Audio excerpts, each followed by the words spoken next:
संसारी। बोलिए भगवान महावीर पावन चरित गुरुदेव जी। बंधु मानवच काय, भव सागर को तरण में करो हमारी सहाय।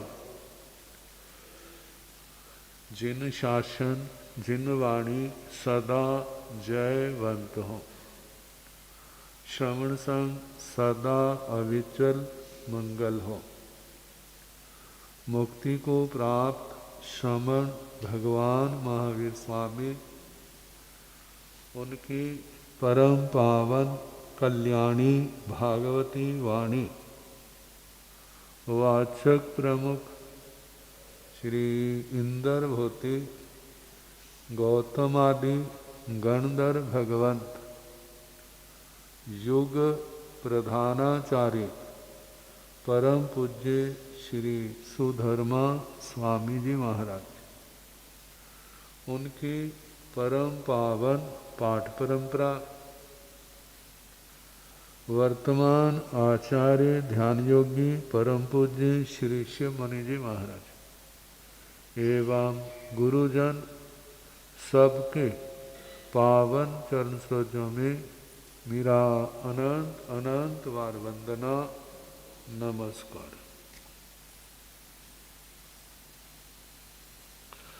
उपस्थित धर्म प्रेम सज्जनों, माताओं तथा बहनों, प्रसंग चल रहा है देव गुरु धर्म।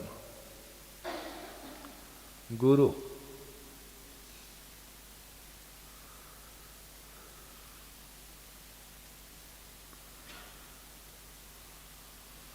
तीन रूप गुरु के कल बताए थे। संहारक, उत्पादक और परिपालक। कहते हैं सृष्टि के संहार करने वाले, जन्म देने वाले और पालन करने वाले। संहार जो अच्छा नहीं है उसका करना, जो हमारी एनर्जी को, शक्ति को खत्म कर रहा, जिसके कारण हमारी दुखों की परंपरा बढ़ती जा रही है, वहां पर उनका संहार। भाई झाड़ू फेरो, इनको निकालो घर से। ये चीजें शोभा नहीं देती, इनका परिणाम अच्छा नहीं होता। जो तो मान जाता है वो तो लाभ में रहता है। ऐसा करने से जो होने वाला नुकसान है वो रुक जाता है। दूसरी बात, जब बुरी चीजें निकल जाती हैं तो अच्छी को पनपने का अवसर मिल जाता है, उसको विकास करने का। एक घर में भोले व्यक्ति होते हैं, एक तेज तरार होते हैं। तेज तरार तो सीना झपटी करके क्या कर जाते हैं, ले जाते हैं, और भोले व्यक्ति तो बेचारे देखते रहते हैं। ऐसे ही जो दूषित तत्व होते हैं वो तेज तरार 18 पाप, और जो धर्म के गुण है उन्होंने तो किसी का बुरा करना नहीं। वहां तो सहने का ही कहते हैं, सहो सहो। अब जिस समय तेज तरार को किनारे निकाल दिया, अब उनको पनपने का मौका मिलता है। अहिंसा, सत्य, अस्तेय, ब्रह्मचर्य, अपरिग्रह, क्षमा, विनम्रता, सरलता, संतोष, समता, नियम, व्रत, इनका पालन होता है। और जो कूड़ा कचरा अंदर आत्मा के अंदर चला आया है उसकी भी सफाई होना शुरू हो जाएगी। व्यक्ति जो समझदार है, जहां रहता है ना, पहले वो वहां की सफाई करता है। एक कहावत है ना, घर के भाग ड्योढ़ी से दिख जाते हैं। आजकल ड्योढ़ी है वाला नहीं, पहले होती थी, अब तो पुराने नाम रह गए। कारण क्या? उसकी साफ सफाई होगी, सारा उसका ध्यान रखा होगा, जो लोग अच्छे होंगे। नहीं है तो घर का कूड़ा इकट्ठा किया और दरवाजे के बाहर गिर दिया। जब कूड़ा बाहर गिरा है तो देखने वाले के ऊपर क्या उसका प्रभाव पड़ता है? कहते कूड़ा ही तो बीमारियों का घर है। जब दूर नहीं फेंक सकते तो और क्या करेंगे? आलस का प्रतीक है, लापरवाही का प्रतीक है। ऐसे ही आत्मा के अंदर जो बुराइयां निकल गई, अब जो रह गई हैं उनको दूर करने के लिए अब आत्मा जागृत होने लग जाती, अपनी समझ आ जाती। अपनी समझ आने पर अब गुरुओं का इशारा ही काफी। अब अच्छे गुणों का जन्म हुआ। इसके बाद उनका पौधे अच्छे अच्छे लगाए हैं तो उनकी रक्षा भी करनी होगी, उनका पालन पोषण हो, इस बात का भी ध्यान रखना होगा। अच्छे गुणों के जन्म के बाद उनकी पालना कैसे होती है? तप करते हैं।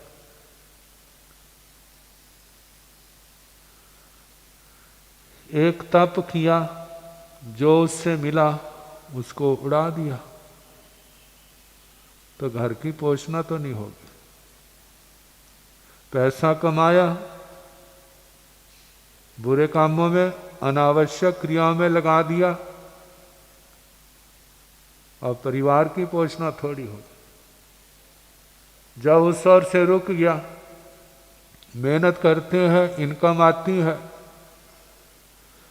तो घर भी अच्छा होगा, रहन सहन भी अच्छा होगा, पहरावा भी अच्छा होगा, बच्चों की पढ़ाई की व्यवस्था भी क्या होगी?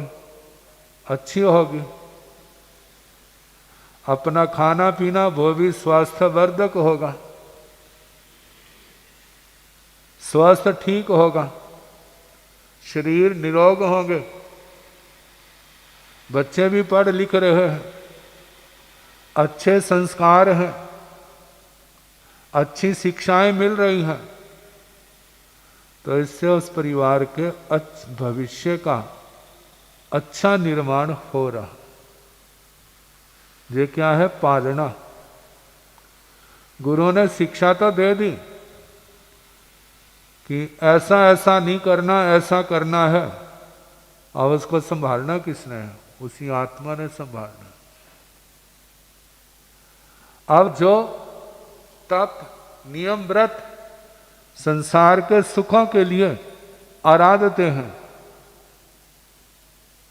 संसार के सुख तो मिल जाएंगे, आत्मा का कल्याण नहीं होगा। और जब नियम, व्रत, साधना आत्म शुद्धि के लिए की जाती है, संसार की डिमांड नहीं, फिर उसके आत्मा निर्मल होती है। जैसे जैसे आत्मा निर्मल होगी साधना के मार्ग में परिपक्वता, दृढ़ता आएगी। और जितनी साधना है उतना परिपक्व हो जाएगा। फिर आने वाले टाइम में कितने बड़े बड़े परिसर क्यों ना आए, उपसर्ग क्यों ना आए, उनको समता से सह जाता है और एक दिन अपने लक्ष्य पर पहुंच जाता है। ये गुरुओं के 3 रूप। उससे पहले एक कथा सुना रहे थे ना 2 राजकुमारों की। एक राजकुमार तो निर्ग्रंथ बना, देखा जाए तो अच्छे गुरु के हाथ में आ गया और वो हीरा तराशा गया। और दूसरे को गुरु तो मिले लेकिन संसार की चकाचौंध वाले। संसार की चकाचौंध क्या? हमारे पास शक्तियां हो, ऐसा इल्म, ऐसी विद्या हो जिसके कारण संसार के लोग हमारे पीछे लग जाए। जब संसार के लोगों की इच्छाएं पूरी होगी फिर वो कहेंगे हमारा सेवा बताओ, सेवा बताओ, सेवा बताओ। और फिर बाबा जी भी खुश होंगे, मेरे भक्त बड़े समर्पित हैं, कितनी सेवा कर रहे हैं। अब एक दूसरे के पूरक। बाबा जी भक्तों के पूरक हैं और भक्त बाबा जी के पूरक हैं। वो उनकी डिमांडें पूरे कर रहे हैं, वो उनकी डिमांडें पूरी है। कब तक चलता रहेगी? इसमें आत्मा का कल्याण क्या हुआ? जब वह दूसरा भाई अपने उस भाई के पास आया जब निर्ग्रंथ था,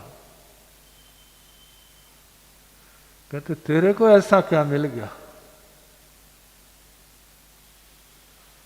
कि वो लघु शंका के अंदर इतनी ताकत? पत्थर की शिला, सोने की शिला मिल गई जो हमारे को नहीं मिला। कहते मेरे लिए तो पत्थर की शिला और सोने की शिला एक बराबर है। तुम्हारे वास्ते हो सकती है, मेरे वास्ते जैसे पत्थर की शिला काम की नहीं है, ऐसे सोने की शिला भी मेरे काम की नहीं है। मैंने क्या करना है? तो सब कुछ छोड़ चुका। कहते जे क्या? कहते हमारे घर में क्या कमी थी? घर में क्या कमी थी? जो इसी माया के चक्कर में पड़ना था तो घर में ही रहते। चलो अपने घर का वातावरण अच्छा नहीं था, कहीं दूसरी जगह पहुंच जाते, बाहर दुनिया बसा लेते। क्या अंतर आया? जब उन्होंने ज्ञान से भरी परिपक्व बातें अपने भाई को सुनाई तो उनका असर पड़ा। कहते बात तो ठीक है। कहने लगे जिसके ऊपर आपने उपकार किया, माना कभी उसने आपका सम्मान नहीं किया तो उसके प्रति तुम्हारी क्या भावना होगी? एकदम अहंकार खड़ा हो जाएगा। अरे मैंने इसके ऊपर इतना किया और ये हाथ भी नहीं जोड़ सकता। फिर क्या आएगा? अच्छा देखता हूं। और देखने में क्या आ जाता है? क्रोध। अपना बनाया घर अपने आप क्या कर दिया? तोड़ दिया। तो ऐसे तोड़ने वाले को शांति थोड़ी हो सकती। जे सोचो मैं किसी का कुछ करने वाला नहीं, जे भावना रखनी। यदि हुआ है तो जो उसके पुण्य से हुआ है, भाग्य से हुआ है। यदि इतनी ताकत है तो सभी दुनिया को एक अच्छा इंसान बना दो। देखते कौन बनता है? मिट्टी का घड़ा उसी मिट्टी से बनता है जिसके अंदर चिकनाई हो। जिसके अंदर चिकनाई नहीं है कुम्हार लाख प्रयास कर ले, उससे मिट्टी का घड़ा नहीं बनेगा। ऐसे आत्मा के अंदर कुछ जन्म जन्म की योग्यता है, तो आप वहां पर धर्म का फूल खिला सकते हैं। यदि वो योग्यता नहीं है तो कुछ नहीं होगा, फिर तुम्हारी क्या विशेषता हो। झूठा अहंकार पाला हुआ। अब उस भाई ने भाई के चरणों में मस्तक रख दिया। कहते मैं तो ऐसे भटकता रहा, असली चीज तो तेरे को मिली है। मेरी चीजें तो जहीं की जहीं रहने वाली। जाएगा सोना भला? एक भाई कहने लगा मैं बाद में ले जाऊंगा, जब डेथ हो जाएगी ना, अगले स्थान पर जन्म होगा, फिर मैं वापिस आऊंगा, जितना सामान इकट्ठा ना ट्राला भर के क्या कर जाऊंगा। तो क्या वो घर वाले आपको ले जाने देंगे भला? कहने कोई देना है तो दे जा, लेकिन जहां से ले जाना नहीं। और जो जोर जबरदस्ती करे तो वो भी क्या हो जाएंगे, जोर जबरदस्ती करने लग जाएंगे। ना हम नहीं कह ले जाने देंगे। कहा क्या जाएगा साथ? जो आपने धर्म आराधना साधना के द्वारा आत्मा को निर्मल किया है वो लाभदायक है, पुण्यवानी है, वो आपके साथ है, वो आपके सहयोगी बनेंगे। पुण्यवानी के कारण से रिद्धि मिलेगी। और जो आपने धर्म आराधना साधना के द्वारा आत्मा को निर्मल किया है उससे आपके अच्छे संस्कार होंगे। जब अच्छे संस्कार है, लाख कोशिश की जाए उसको पाप की ओर ले जाने की, वो सफल नहीं होंगे। दृष्टांत देते हैं लोहा और सोना। लोहे को कीचड़ में घेर दो, कुछ समय के बाद लोहे को जंग लग जाएगा और एक दिन कीचड़ का ही रूप बन जाएगा। और सोने को 1000 साल लाख साल तक भी कीचड़ में घेरे रखो, उसके ऊपर कीचड़ का कोई रंग कोई असर नहीं पड़ेगा, इसलिए उसकी कीमत है। ऐसे एक व्यक्ति अच्छा है, इसलिए अच्छा है क्योंकि उसका संग अच्छा है। एक व्यक्ति अच्छा है, क्यों अच्छा है? क्योंकि उसका संग अच्छा है। लेकिन जैसे संग बदलता है तो व्यक्ति भी क्या हो जाता है। जैसे कितने अच्छे परिवार, जब बच्चे परिवार के साथ रहते हैं तो वो अच्छे होते हैं, लेकिन जब गली बाजारों में चले जाते हैं, जब स्कूल में कॉलेज में चले जाते हैं, फिर पता चलेगा उसके संस्कार कितने पक्के हैं। यदि वहां से भी बच करके आता है तो फिर ये कहा जाएगा कि उसके पूर्व जन्म के संस्कार अच्छे हैं, इसलिए वो बच के आया है। और नहीं बचता है तो परिवार ने तो अच्छे संस्कार देने का कोई कसर नहीं छोड़ी, लेकिन इस जन्म के संस्कार तो केवल पेंट के समान होते हैं। जानते हैं पेंट कितनी देर रहता है? साल 2 साल 10 साल, उसके बाद उतर जाएगा। असली चीज क्या होती है? जो उसके अंदर है।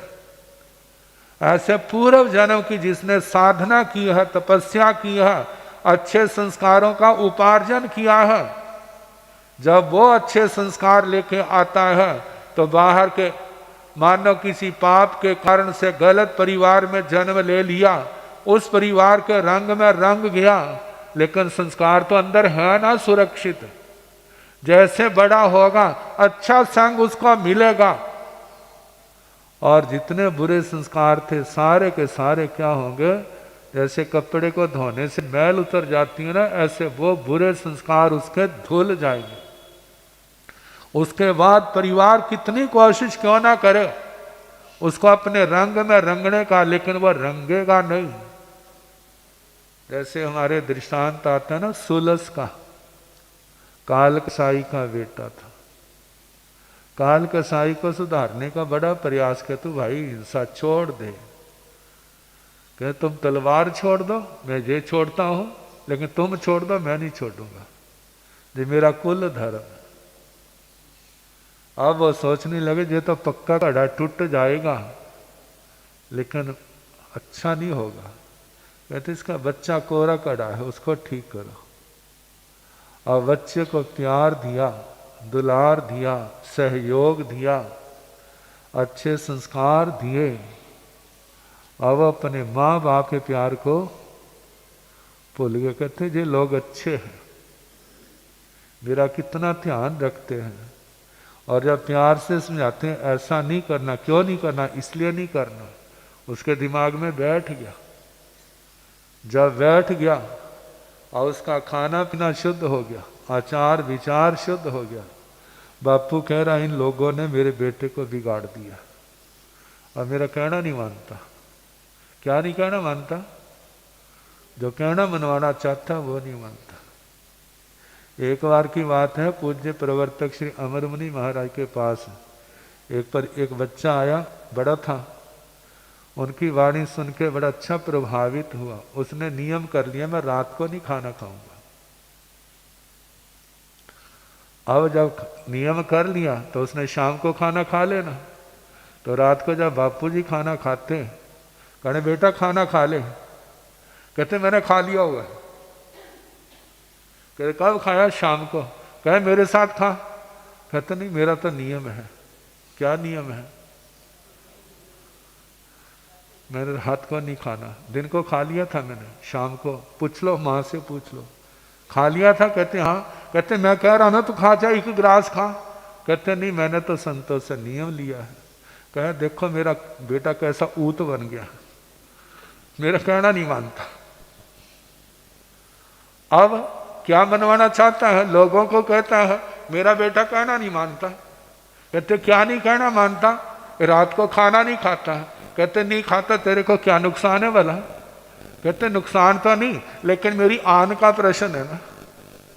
कहते इससे क्या कोई गलत काम करता हो, तुम रोकते हो, तब तो आप कह सकते हैं कि मेरा बेटा कहने में नहीं है, लेकिन जो गलत काम करते हैं वहां तो कहने की हिम्मत भी नहीं पड़ती। मतलब जिसके पूर्व जन्म के अच्छे संस्कार आ जाते हैं, फिर आसपास का वातावरण कितनी प्रेरणा क्यों ना दे, उसके ऊपर उसका प्रभाव नहीं पड़ता। और सुलस कल्पता है मेरे बेटे को बिगाड़ दिया, मेरे बाद क्या होगा। जब उसकी डेथ हो गई तो परिवार के लोग कहने लगे बापू की गद्दी संभाल। कहते मैं तो नहीं काम करता। कहते तेरा कुल धर्म। कहते तुम्हारा, मेरा नहीं, मैं गलत काम नहीं कर। कहते हमारा पालन पोषण कैसे होगा? कहते ये मेरी जिम्मेवारी है, मैं कोई और अच्छा काम करूंगा जिसके अंदर ऐसा जीवों का संहार नहीं होता। जब परिवार वालों ने कहा, कहते हैं एक बार टक लगा दे तू। कहते हैं टक क्या होता भला? जब नया मकान बनाते हैं ना, एक बार वो लगा दे, फिर बाकी काम हम कर लेंगे, हमारे नौकर कर लेंगे। कहते नहीं करूंगा, ये शुरुआत नहीं करनी। कहते क्यों? कहते अपने को कट लगे तो क्या होगा, ये टक अपने गले पर लगे तो कैसा लगेगा। कहते तू पाप से डरता है ना, तेरा पाप हम ले लेंगे। क्या करना? तेरा पाप हम ले लेंगे। कहते क्या विश्वास है? आप ले लेंगे। कहते कहा ना तेरा पाप हम ले लेंगे। तो इतिहासकार कहते हैं उसने एक शस्त्र अपने पैर पर मारा और उसे कट लग गया, खून बहने लगा। जब दर्द हुई तो कहने लगा मेरे को बहुत दर्द हो रही है। कहते कितना मूर्ख है, तेने क्यों काटा जे? कहते दर्द हो रही है, मेरी दर्द बटाओ। कहते ये तो तेरे को भोगनी पड़ेगी। कहते जब आप मेरे इस जन्म का दर्द नहीं बता सकते तो नरकों का, परलोक का दर्द बता लोगे? क्या नहीं बता सकते? जब नहीं बता सकते तो फिर मैं ये काम क्यों करूं? उसने वो काम नहीं किया। मतलब उसके पूर्व जन्म के अच्छे संस्कार अच्छे संग से जाग गए। कैसे जागे? अब वो दोबारा अशुभ की ओर नहीं जा रहा। तो इस जन्म में जो हम शास्त्र सुनते हैं, तपस्या करते हैं, नियम व्रत पालते हैं, जे केवल इसी जन्म को सुधारना नहीं है, जे जन्म जन्म को सुधारना है। अगले जन्म में आप देखते हैं ना, पुराने जन्म में तो एक कथा सुनते थे, कोई साधु बन जाते, 12 व्रतधारी श्रावक बन जाते थे। अब सारी उम्र सुनते रहते हैं, फिर भी साधु बनने का ख्याल मन में तूफान नहीं आता। आता है तो रुक जाता है। तो कारण क्या है? हमारे अंदर वो संस्कार नहीं है जो संस्कार वो लेकर के आए थे। लेकिन अब इस जन्म में अभ्यास करेंगे तो अगले जन्म में हमारी भी वैसी कथा बन जाएंगी। एक कथा सुनेंगे और रास्ते पर आ जाएंगे। तो गुरुजन जो अच्छे संस्कार देते हैं उनको संभाल करके रखना, उनकी पोषणा करना और बुरे संस्कारों से बचना। तो गुरुजन क्या क्या सुनाते हैं, तो समय हो गया, बाकी कल